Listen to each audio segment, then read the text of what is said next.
southeastern part of Nigeria is currently suffering from issues that has to do with insecurity. The phrase unknown gunmen have become popular due to the happenings in the state. There has been killings, banditry carried out by people that are unknown, most especially in Imo State. The operations of these men have known no bound in the state.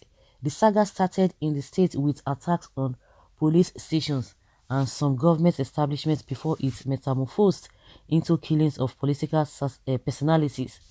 Just some days, Ahmad Gulad, an APC chieftain, was shot dead in broad daylight in Owerri, though the police had apprehended the perpetrators of these acts.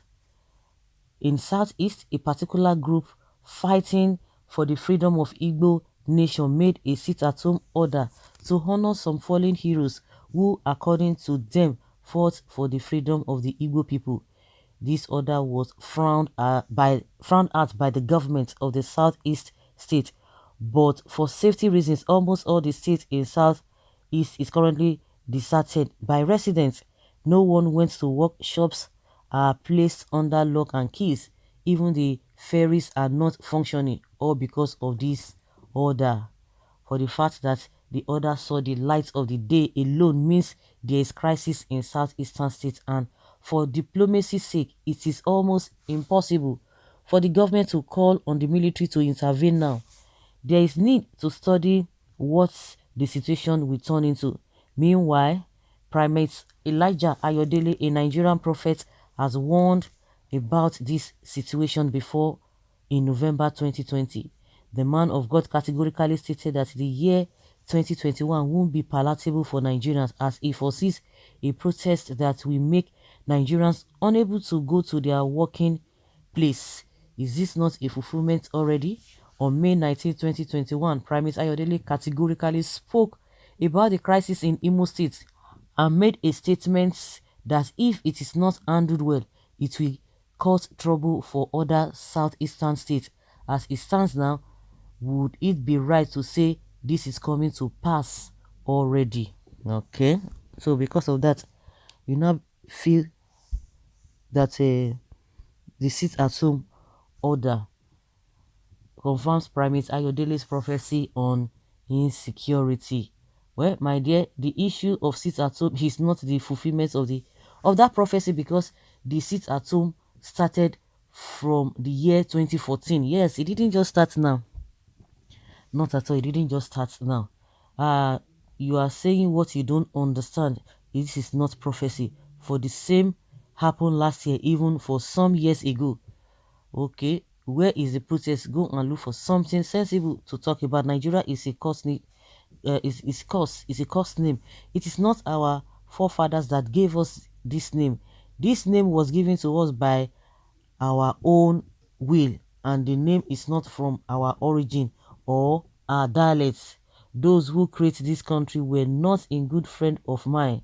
The same as brought a curse to them that are under it. No one can say he or she loves Nigeria. Not even Buhari or the richest pastors can swear that they love Nigeria and can never be good. There are many tribes that claim that Nigeria belongs to them. Who is this person who is saying that a sit-at-home order is the prophecy fulfilled by Ayodele Elijah prophet? Well, he only predicted his mind, not God's mind. Okay, why are you talking? Somebody say, why are you talking like that to the man of God?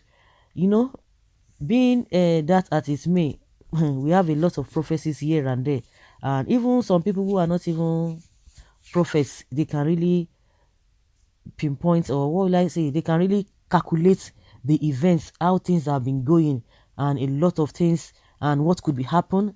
They call it permutations, and they begin to say, oh, this will happen because of this, because of this. So I can see things going on like this even without being a prophet or a spiritual or a spiritualist.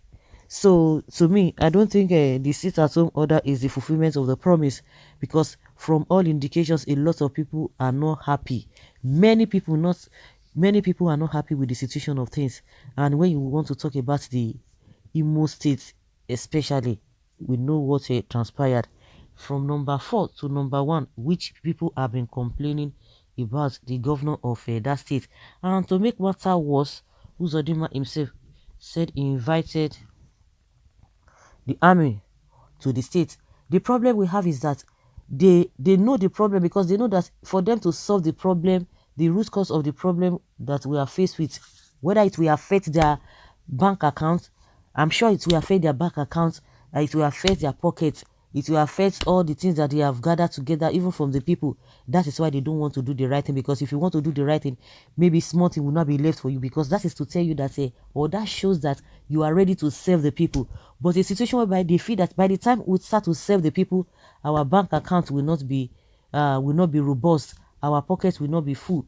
So they just prefer that let things just be going their own way, because if you want to solve the problem, definitely from the roots, a lot of problems will be solved to a very large extent. But they are not ready to do that. And you begin to wonder, when they want to come to power, they will say, I want to do this, I want to do this. They can fight everybody. It's not because they love you. Because by the same Buhari that was crying here and there, oh, when he failed 3 times, and everybody thought that this man had what it takes to make Nigeria great. But even in this beautiful nonsense that they are doing, they are still coming out to tell you that they have done so well, more than any other government. Of course, that is their way of life. They will praise themselves to high heaven. And I was listening to people who were trying to do analysis on what has happened, even with this government. They will tell you, oh yes, from point A to point C, they have done a lot of things, but we know that even from point B to C, from point A to B, there a lot of things are fine. But from point C to D, or from point B to C, we know that there are some things are not working well. Then why are you taking the glory that you have done anything? Because I've always said, every government, they will analyze what they have done or what they have not done. So what are we talking about? So if they can deal with the root cause of this problem, which they know, but they are shying away from it, believe you me, all of this problem will be solved.